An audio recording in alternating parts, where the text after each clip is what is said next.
So, I mean, I find a lot of different things all the time, gas leaks and water leaks and all kinds of stuff that should have been found at some point during that inspection. But again, this is the reason why, because these are all humans that are doing this work. Sometimes things slip by and you want to have a third party look at what's going on and make sure that you're protected.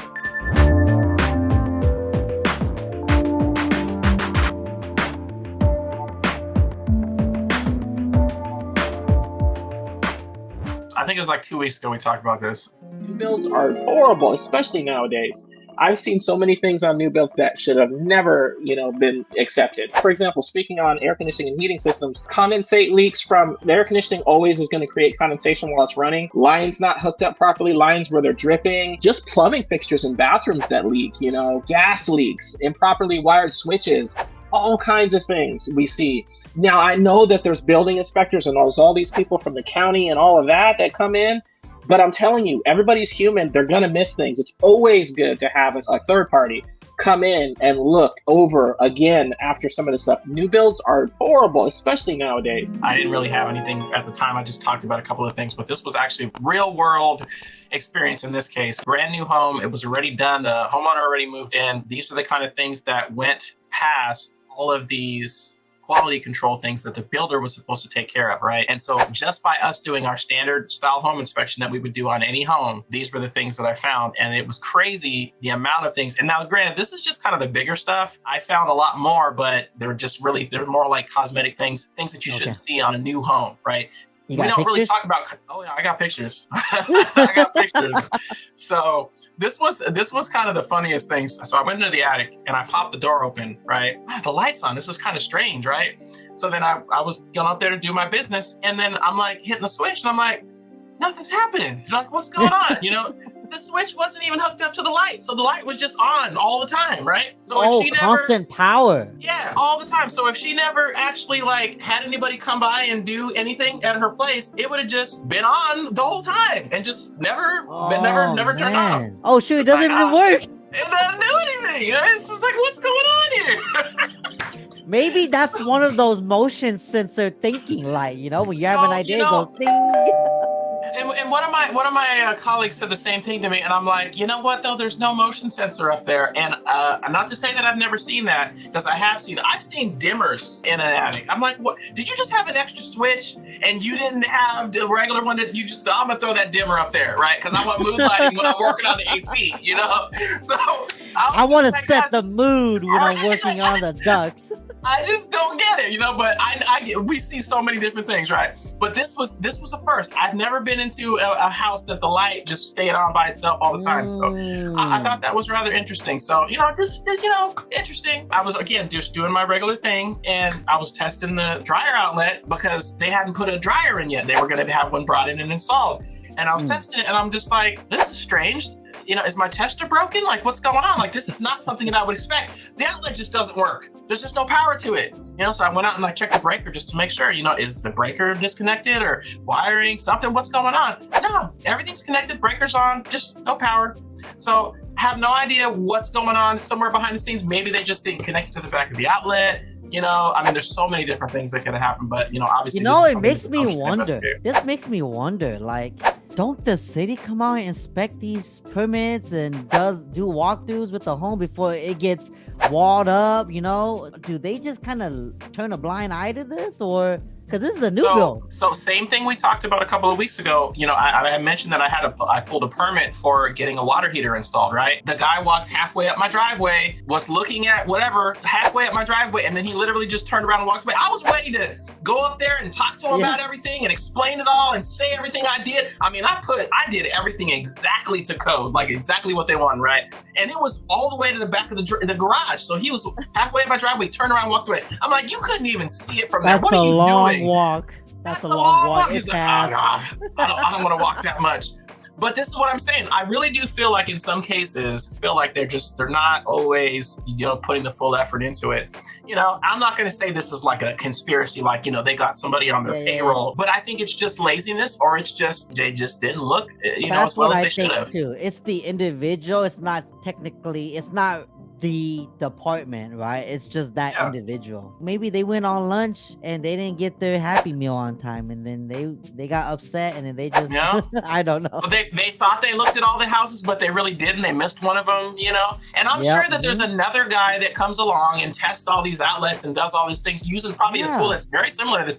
But for some reason, this one got missed. I don't know. But this is the perfect example, right? So somebody moves in and they get all their stuff done, and then the Home Depot or whoever comes and delivers their washer or dryer, and then they plug the dryer in and they're just like, your dryer doesn't work. And then they go out there and they waste a bunch of time trying to figure it out and nothing, right? And then now they can't wash their clothes and they're delayed for however long it takes the builder to come out and deal with all this stuff, right? So I'm actually curious. I want to talk to the homeowner. I wanted to find out if they actually were able to get this resolved before they got their stuff installed. It's crazy. So the next thing I found was this, and we find this all the time. So this is an outlet tester, right? Very simple, cheap tool you can buy from Home Depot. It's like 10, 15 bucks, right? The two amber lights on the middle and on the right side, that's standard. If both of those lights are illuminated, you got a good operating outlet, right? It's got a little GFCI tester on the top. You can press the button and you can trip your outlets and all that stuff too, right? So if it's on the opposite side like that, where it's red and amber on the left and in the middle, then that means that the outlet's been wired with reverse polarity. And all that really is they took the hot and the neutral and they switched them on the back side of the outlet, and when they hooked it all up. If there's nothing on either side and there's only one in the middle, then that means there's an open ground. So the little copper wire, the ground on the bottom, they didn't hook that up, right? But again, we're talking about a brand new house, 2023. Yeah.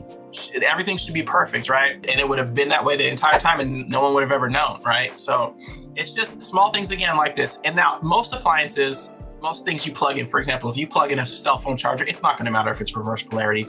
But some things that you plug in will matter if it's reverse polarity. And again, an appliance or something of that nature that you plug in, it's going to damage it, right? So this is the kind of thing that comes up. And then what are they going to say? Well, I don't know what you're talking about. It's not my fault. And then you got to go through this whole thing, right? And so again, all simple stuff. Again, why it's a good idea to have this kind of stuff done. Yeah, because people are human. They're going to make mistakes. There's things that are going to happen. So have somebody else come in and take a look at this stuff. It's always important to do that. This other thing that I found inside the electric panels. So when you have a heavy gauge cable, 4 or 6 gauge or whatever the case may be, typically those wires are a heavier gauge because it's going to need to carry more amperage. When you have something that's hooked up to this, like whether or not it be a stove or maybe electric cooktop, electric water heater, maybe even your dryer, something of that nature, right? You shouldn't have part of the conductors cut off, right? So the reason why that is because again, if you only had a small wire running a large amount of amperage, you're gonna overheat that wire, and then it might even catch on fire. The insulation might catch on fire. It's gonna overheat, cause problems in the wall. So that's why you want to have a large gauge cable that's going to be able to take care of all of that amperage and be able to run it properly without overheating, right?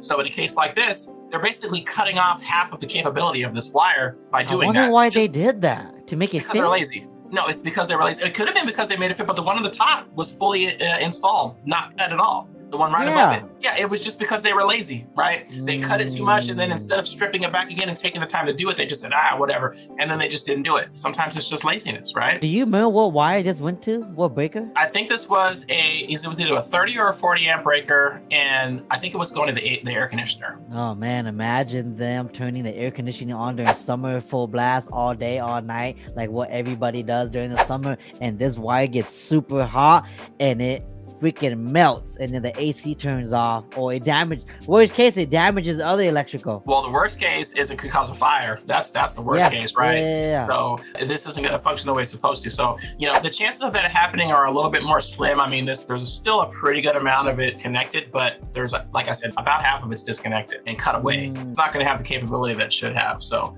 again, these are all small things that are very simple to fix, and that they should have been done properly in the first place when these tradesmen were doing this work, and they just didn't do it well. Somebody should have looked at this, and they should have seen this when they did their final check on that panel, but they didn't. So one of the other things too that I found there, I don't understand why this was like this, because again, plumbers, you have people coming in and checking this. When you pull up the diverters for the shower to come on the top, this is supposed to shut off at the bottom and the water's supposed to come out of the top, right?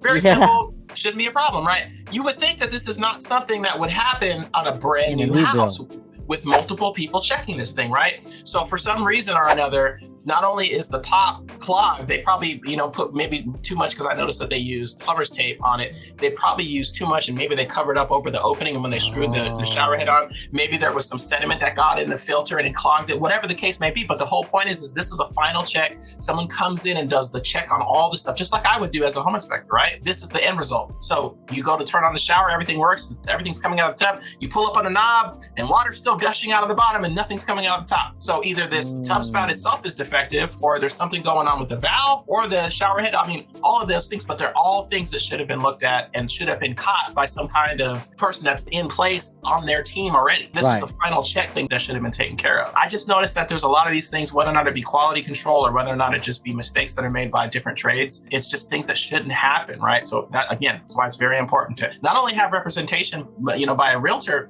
because there's a lot of things that happen. And, you can definitely speak on that. Why is it important to have representation from a realtor on a new build, right? Same reason why you should have representation, from an inspector on a new build. You would think that you don't need it. They're supposed to take care of all that for you, but there's things that matter that you can do as a realtor and that I can do as a home inspector that they're not necessarily going to do to protect you, because they aren't worried so much about you. They're selling you a house. Yeah. The realtor is protecting you. The home inspector is protecting you and giving you all that information. They don't really care so much about you. They're just trying to sell you the house, right? One more thing I wanted to show you too. I'm curious as to what are the reasons why you think that it's important for a realtor to represent a buyer in a new build. But I want to show you this first. So this is the last thing that I found that was pretty detrimental on this one. So this is just a glass shower door, right? This is a big tempered piece of glass. It's exposed glass all around. It's got edges on it and everything, right? So it has these bump stops in the side to prevent the glass from slamming into the metal frame and causing any kind of damage to the glass. On a piece of tempered glass, the very edge corner is probably the most fragile part of that piece of glass. If you take a piece of tempered glass and lay it flat on the ground, you could roll your chair around on it. There's a lady that had a glass company and she would use it. She would use a piece of tempered glass to roll around her chair as her carpet protector. It was crazy. I'm like, how does that work, But the edge of the glass is probably the most fragile part of a piece of tempered glass. And if you smash on that edge, there's a really good chance that that piece of glass is just going to shatter, which is what it's made to do. It's made to shatter, not break into a bunch of big shards. So at the very bottom, right on the bottom of that, it's right in contact with that metal frame on the bottom of that. Now, again, it's not like it's a hard concrete door or anything like that, but if you close that door, maybe, your kid was upset and slamming the door or whatever, or maybe they didn't know to hold it or whatever.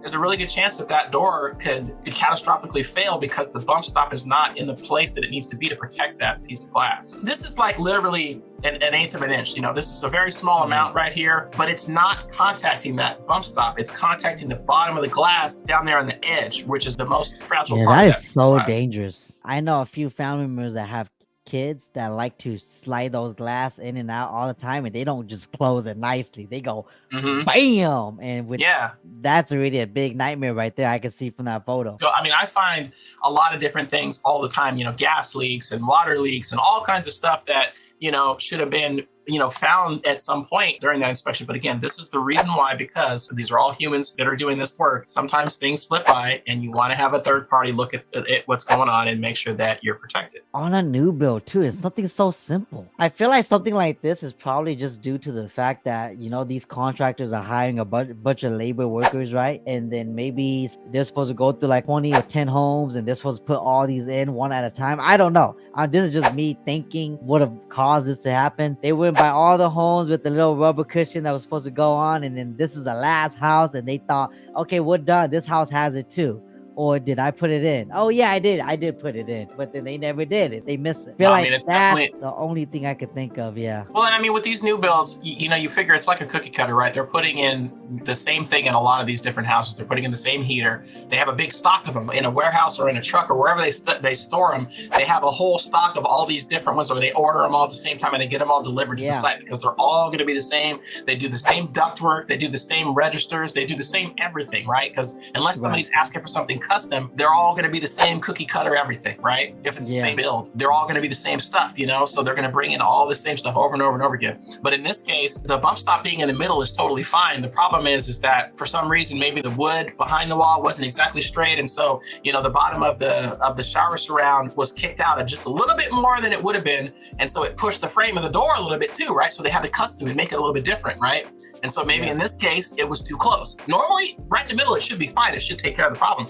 You don't normally have one on the top and the bottom, especially in this case when it's got a little bit of an angle on it. Yeah, in this case, it was too much. But that's the kind of thing that you need to be able to look at and understand. Most people don't find this kind of stuff out. It's a problem, right? They just buy their home, they're excited, everything's great. They got these rose-colored glasses on and nothing matters, everything's good.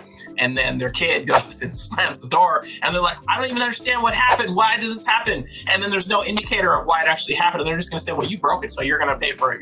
You'll pay to replace it. Not knowing that in actuality, it was because they installed it wrong in the first place. Again, all these things are things that come up that definitely should be addressed and looked at for sure. All right, Mr. Charles Skinner, anything else you want to show us today? Well, no, that's all I got on my new build. I mean, they're buying stuff every day. It's interesting. These are just the fun ones that I got this week, so. Yeah. No, I feel you. Thank you for all the comments and engagements. We always have fun with you guys. But until next time, we will see you guys in the next live show. Peace out now, Chichi fams.